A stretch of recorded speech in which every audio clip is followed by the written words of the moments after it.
One other wonderful experience that happened to me, which I could really see God's hand in, happened in the sectional qualifier for the state high school championship. I knew it was really important if I could win that state to get a scholarship to some college. We were playing at Riverside in the sectional championship, and because my team wasn't good enough, I knew I had to be in the top 2 medalists to make it to state. At Riverside, I came to the 8th hole, and the players came out from the clubhouse. I said, "What's it going to take to qualify?" And they said, "You've got to birdie the next 2 holes to get into state." I was so nervous, I sliced the ball over behind some trees. I had a total blind shot. Had to walk up to the ridge, back over the ridge, to get lined up with a pine tree behind the green. I hit a wedge right on line with the pine tree, and when I walked over the ridge, I saw that my ball had probably gone over the green because it wasn't on the green. And as I walked by the hole, I looked in the cup, and there was my ball for an eagle. So I knocked it down on the par 3 about 20 feet and almost 3-putted. I was so nervous. The state championship, I had it really going. Coming into the last hole at Coffin, I knocked the ball right in the middle of a divot off the tee, chunked it in the middle of another divot, chunked it, and ended up scrambling to make a 6, to shoot 74. I knew my goal of winning the championship was out the door. So I went up to the Indianapolis 500 just to watch some of the pros that were playing, and I thought, well, I'll come back later and just see where I came out in the tournament. And when I came up to the clubhouse, I saw Don Wood standing there, and he came up and he says, "We're still in, we're still in." But he said, "There's a player out in the middle of the fairway in the last group that all he has to do is par the last hole and win the championship." He knocked it up 20 feet and he 3-putted. They didn't have a playoff back then, so we had to flip odd man to get the medal. And guess who won? That was a thrill. And that was my entryway to the University of Florida. It was through Don's encouragement to go down south, just like this young lady, to go to Georgia. Love Georgia. And to play at the University of Florida. And as Don said in 1968, that's where I came into faith with the Lord. And it wasn't long after that I was asked by Dave Reagan, who was on the PGA Tour, to come out and caddy for him on the PGA Tour because he said there was a chapel out there and I might enjoy going to that. And I traveled all the way up to the Azalea Open to caddy for Dave. And at that first chapel, there was Gary Player. Wow, to meet Gary Player. To be at a chapel meeting, to see that he had that same faith I had.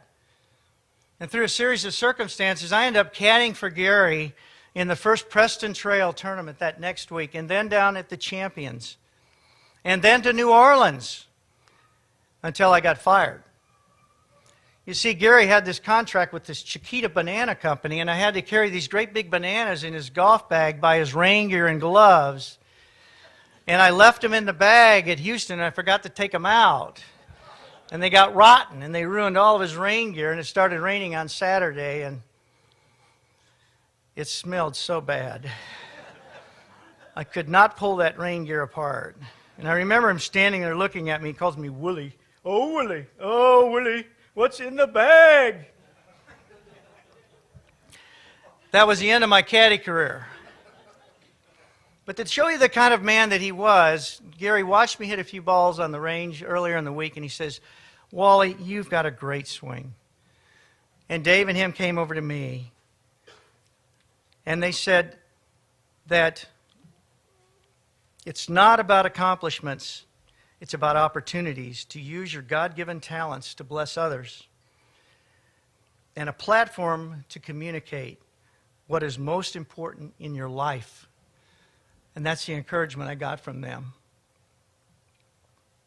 Interesting, when I got back to Indianapolis after my caddy career, on my doorstep was a staff bag, woods, irons, gloves, and balls from Gary Player. What a motivational thing. And so I set out to follow that dream, and it came true. 10 years later, playing a practice round in the Masters with Sevy and Gary and a friend, Rick Massengale. I led the tournament. Well, I birdied the first hole. But the last day coming in, I was playing right behind Gary Player and Sebi. They challenged Gary that year. They said he was washed up, he didn't have a chance, and you just don't do that to somebody like Gary Player. Well, I got to see him win the tournament. I'm playing right behind him. I'm seeing him shoot 64 to win that tournament. And then to make that 20-foot putt on that last one, he gave it the fist pump. I just got so caught up in Gary's round of and the gratefulness I had to just be there to see that I ended up birding the 14th hole, the 15th hole, the 16th hole, and the 17th hole, and came in on 18 and made a 4-footer to shoot 8 under. But I remember walking off the green and just seeing my mom, and my dad, and Debbie, and the 2 kids, and friends, and that's what it was all about. It wasn't about the accomplishment.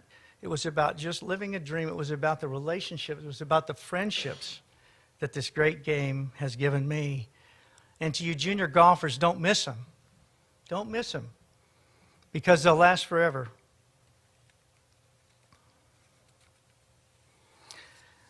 Just want to kind of close with another great highlight and then an interesting story. A sentimental highlight was in my second British Open I played in, was at Muirfield. I qualified for that at Lytham St. Anne's when I finished 13th my first time. The last round I was playing with Andy North, who was the U.S. Open champion. My mom and dad had gone over because we're the Armstrong clan, and they had been checking out some of the old records of down on the borders. The Armstrongs were the border people. They were the sheep stealers, and they would kind of side with whichever army was the strongest, you know, the English or the Scots. But they had just gone through all this research, and Dad was so proud of me playing in the Open. I got to the 15th tee, and all of a sudden, off to the side, there was a young lad standing there, and behind the ropes, and he motioned me over, and he said, "Can I talk to you for a minute?" And I said, "Sure." And he goes, "We are the Armstrongs. My dad is the greenskeeper at Muirfield, and you are the first Armstrong who's ever played in the British Open, and we're so proud that we can be represented by you." And he reached in his pocket and he pulled out this beautiful tie, which was the Armstrong tartan, and he gave it to me. He says, "I want you to have this as a gift." Well, I'm wearing that tonight. What I did at that time is I went ahead and put it on and played in the last few holes with the tie on. And it was such a thrill to just see my dad over there with this young lad just walking along, just proud as a peacock as I finished the tournament. Those are the things I really remember. It's those relationships, it's those friendships, it's those little things that golf provides, those thrills. But the most interesting thing that ever happened to me in golf happened at the Western Open. I had a chance to lead that tournament a few times, but one year I had the lead the first day, second day, third day. I was tied with Tom Watson and Johnny Miller. I was in the last group with Watson and Dave Eichelberger. We were playing at Butler National, which was voted by the players as the toughest golf course on tour, year in and year out.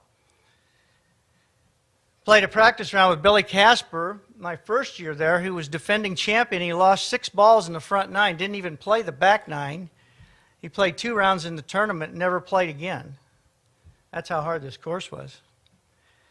That year, that last round, I stuck to Watson like glue. It was hard because he won 7 tournaments that year.